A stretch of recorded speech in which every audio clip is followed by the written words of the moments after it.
What if I told you that in the modern age of satellites, radar, and global aviation tracking, an entire passenger jet simply disappeared? Not a small plane, not a private aircraft, a Boeing 777, 239 people on board, a routine international flight, and then silence. No distress call, no confirmed crash site, no final explanation. More than a decade later, even after one of the biggest and most expensive search efforts in aviation history, the main wreckage of Malaysia Airlines flight MH370 still has not been recovered. And as of March 2026, the latest renewed deep-sea search has again ended without locating the aircraft. This is the story of flight MH370. The timeline, the evidence, the theories, the failures, and the haunting question that still refuses to go away.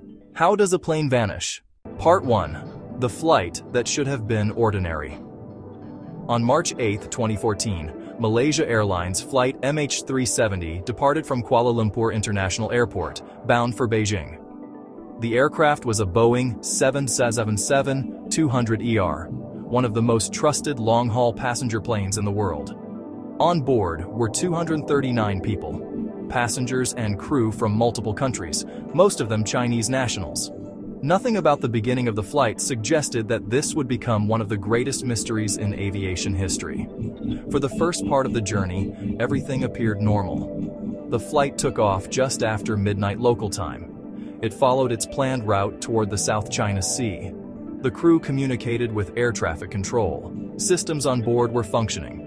There was no emergency, no visible problem, no dramatic warning sign. Then came one of the final routine moments anyone would ever hear from the cockpit. As the aircraft approached the handoff point between Malaysian and Vietnamese air traffic control near waypoint I Gari, the crew signed off. Soon after, the plane disappeared from secondary radar. At first, this might not sound shocking. Delays and communication gaps can happen. Controllers may assume an aircraft has simply changed sectors or momentarily dropped off a display. But this time, something was very wrong. MH370 never checked in as expected with the next control sector, and the silence that followed would become the beginning of a global nightmare. Part 2. The first signs that this was not a normal accident. In many aviation disasters, investigators find the crash site quickly. Wreckage appears, emergency beacons are detected, witnesses report smoke, fire, or impact. That did not happen here. There was no immediate debris field, no mayday call, no verified final message explaining a fire, mechanical failure, hijacking, or decompression. Instead, investigators eventually concluded that MH370 did not simply vanish at the point where civilian radar contact was lost. Evidence showed that the aircraft diverted from its filed flight path. After passing Agari, it turned back and flew across the Malay Peninsula before continuing out over the Andaman Sea.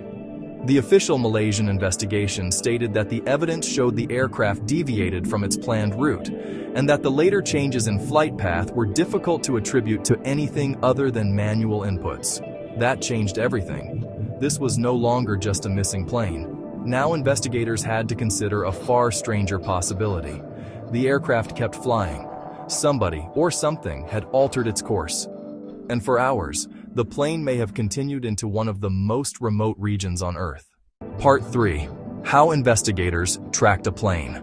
They couldn't see one of the most important clues in the entire case came not from traditional radar, but from satellite communications. Even after MH370 disappeared from civilian radar, automated handshakes between the aircraft and an Inmarsat satellite continued for about 6 hours. These were not normal voice calls or text messages from the crew. They were system-level data exchanges, tiny digital pings that showed the aircraft was still powered and still communicating with the satellite network. Those satellite handshakes became the backbone of the search. Analysts use the timing and characteristics of those signals to estimate possible arcs on the Earth's surface where the aircraft might have been. Over time, this led investigators away from the original search area in the South China Sea and toward the southern Indian Ocean. The ATSB says the flight path modeling used scientific analysis of the metadata from the aircraft's final 6 hours of satellite communication to define the most probable search area.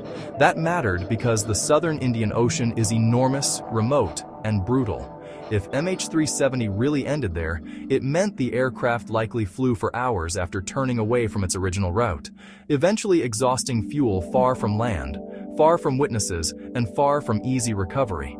It also meant the world was now searching for a giant aircraft in a place where even finding a shipwreck is incredibly difficult. And yet, despite the sophistication of the analysis, there was still a terrifying problem. The satellite data could suggest where the plane might have ended, but it could not tell investigators exactly why it went there. Part 4. The biggest search in aviation history.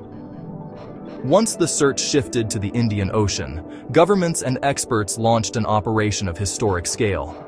Australia, through the ATSB, led the underwater search effort on behalf of the international response. Search vessels mapped the seafloor in a remote area thousands of kilometers from the nearest port. Sonar systems scanned vast underwater terrain under extremely difficult conditions.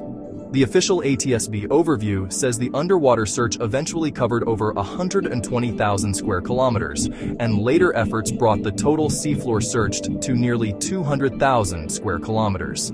That is almost impossible to visualize. Imagine looking for a wrecked aircraft on the bottom of a dark, mountainous, largely unmapped ocean floor, in an area so vast that even narrowing it down still leaves an enormous search box. Search crews dealt with rough seas, depth, weather, isolation, and the simple reality that the ocean hides things well. And still, no confirmed main wreckage. In January 2017, Malaysia, Australia, and China announced the suspension of the official underwater search until new credible evidence emerged that could identify a more specific location. For many families, that felt unbearable, because without the wreckage, there could be no final certainty. No cockpit voice recorder, no flight data recorder, no complete reconstruction of what happened in those final hours. Part 5. The debris that proved the plane ended in the Indian Ocean. Then, in 2015 and 2016, the case shifted again. Pieces of debris believed to be from MH370 were found washed ashore on islands and coastlines in the western Indian Ocean and eastern Africa. These discoveries were crucial because they strongly supported the conclusion that the aircraft ended its flight in the Indian Ocean. The ATSB says debris discoveries on the shores of Indian Ocean islands and the coastline of East Africa yielded significant insights into how and where the aircraft ended its flight. One of the most important pieces was a flaperon found on Reunion Island in 2015. Other fragments later surfaced in places like Mozambique, South Africa, Madagascar, and nearby regions. Analysts used ocean drift modeling to understand how debris from a crash in the southern Indian Ocean could travel over time to those coastlines.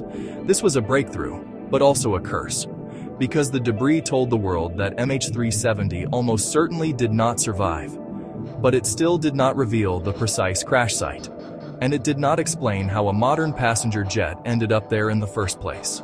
So the mystery deepened. The ocean was giving back fragments, but not the answer. Part 6. What the official investigation actually said in 2018, Malaysia released its safety investigation report. It did not provide a final cause.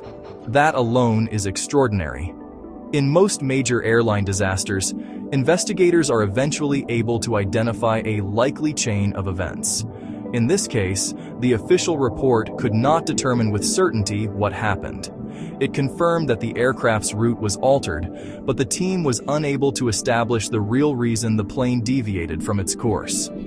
The investigation also noted that the changes in the aircraft's later flight path were difficult to attribute to anything other than manual control. That left the door open to several possibilities, but none could be proven. Mechanical failure, hijacking, pilot action, decompression followed by ghost flight, a deliberate diversion by someone in the cockpit. The investigation did not rule out unlawful interference, but it did not prove it either. The report also criticized elements of the early response, including air traffic control and coordination issues. In the chronology and review sections, the report documented delays and communication failures after the aircraft was lost from radar contact. That matters, because time was everything.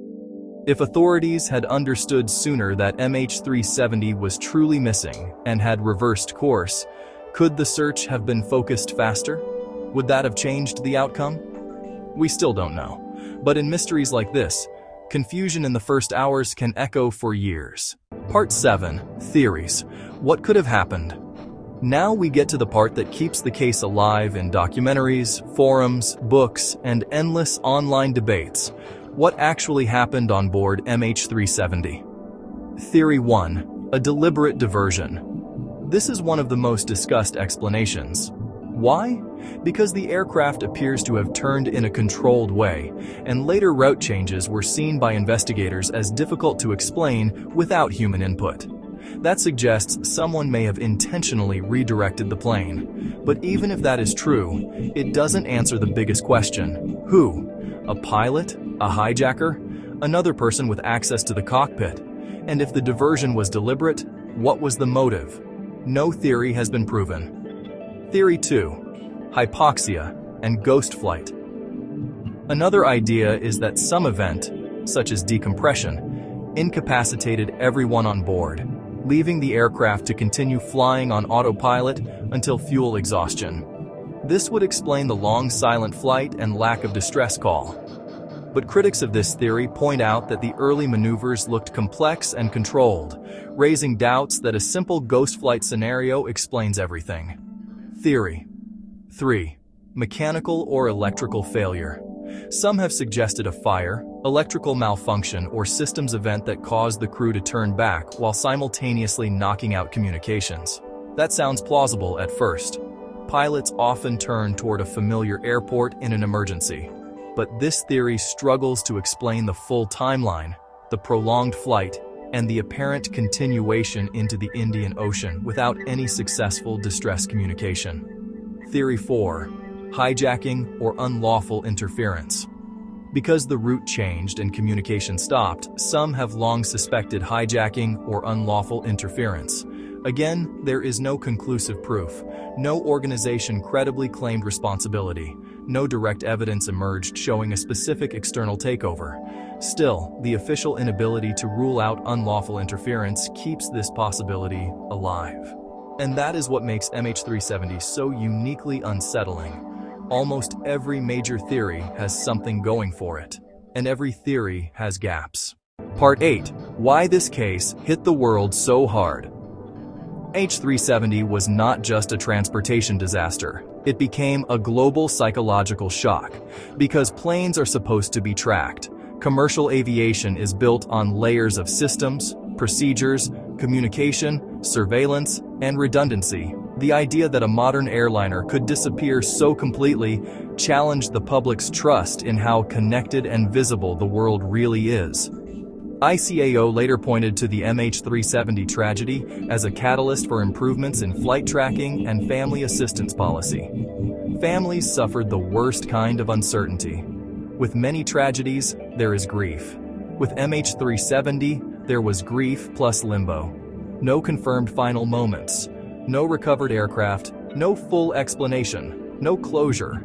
Year after year, relatives of the missing have continued to push for answers, more transparency, and renewed search efforts. Groups representing families, including Voice 370, have repeatedly urged Malaysia to continue or extend deep-sea search operations. That persistence is part of why MH370 never fully left public consciousness. The story didn't end. It just kept fading in and out of the news, always unfinished. Part 9. Ocean Infinity and the Return of the Search. In 2018, after the first major government-led underwater search ended, Ocean Infinity conducted another search on a no-find, no-fee basis. It still did not locate the aircraft. Then, years later, the search resumed again. According to recent reporting and statements from Malaysian authorities, Ocean Infinity returned to the southern Indian Ocean under another no-find, no-fee arrangement. The latest search operated in 2 phases between March 2025 and January 2026 and covered about 7,571 square kilometers of seabed, but no confirmed wreckage was found. Ocean Infinity said in March 2026 that it had spent 151 days at sea across its MH370 missions and mapped more than 140,000 square kilometers of seafloor. That is both impressive and heartbreaking, because every new search revives hope, and every failed search reopens the wound. Yet even these recent efforts matter. They show that MH370 is not merely a historical curiosity. It is still an active human story, still emotionally alive, still unresolved in the eyes of families and investigators. Part 10. The search gaps and the possibility that the plane is still waiting to be found. One reason the mystery persists is simple. The ocean search was massive, but not perfect. The ATSB's later data review found that although many previously unexamined contact sites were reviewed and none were likely to be an aircraft debris field, there were still significant areas with gaps, lower quality data, or holidays where the aircraft could theoretically remain undetected. In the 2022 review, ATSB said additional data acquisition would be required to definitively determine whether the aircraft rests in those areas. That means the failure to find MH370 does not necessarily mean it is outside the search region entirely. It could also mean the wreckage lies in terrain or gaps that have not been fully resolved. Underwater searches are not magic. Sonar is powerful, but interpretation is difficult. Geological formations can resemble man-made objects. Objects can be isolated. Debris fields can be fragmented. Some areas may have incomplete or low-quality coverage. So when people ask, how is it possible that they still haven't found it? The answer is ugly, but real. Because the southern Indian Ocean is one of the hardest places on Earth to search, and even modern technology has limits. Part 11. What MH370 changed in aviation. One of the strangest things about MH370 is that even without being solved, it changed aviation. ICAO has said the disappearance led to major work around aircraft tracking and how governments support victims' families after disasters. The tragedy exposed weaknesses not only in tracking, but also in coordination, communication, and international response. In other words, MH370 became a warning. Not because the world fully understood what happened, but because it showed what could happen when a plane slips outside normal visibility, and the response system is forced to catch up in real time. It also forced an uncomfortable truth into public view. For all our technology, there are still places on this planet where a giant machine can disappear, and the ocean can keep its secrets for years. Part 12. The human side of the mystery. It is easy, after years of theories and headlines, to turn MH370 into a puzzle, a case file, a map, a data problem. But at the center of this mystery are 239 human beings. Passengers with families, crew members with lives and routines, people who boarded what should have been a normal overnight flight and were never seen again. For relatives, anniversaries are not just dates. They are reminders that time passes, but uncertainty does not. Every new search announcement raises hope. Every failed search feels like another disappearance. And every theory, no matter how clever, means little without evidence strong enough to bring real answers. That may be the most painful truth of all. MH370 is famous as a mystery. But for the families, it is not a mystery story. It is an absence that never ended. Closing. So where does that leave us now? We know MH370 departed Kuala Lumpur for Beijing on March 8, 2014. We know it vanished from civilian radar after passing Aigari. We know evidence showed the aircraft turned away from its planned route. We know satellite handshakes indicated it kept flying for hours. We know debris linked to the plane later washed up across parts of the Indian Ocean. We know vast areas of ocean floor have been searched. And we know that, as of March 2026, the latest renewed search still has not found the main wreckage. But the central question remains unanswered. Why? Was it deliberate, accidental, mechanical, criminal? A chain of events no one imagined until it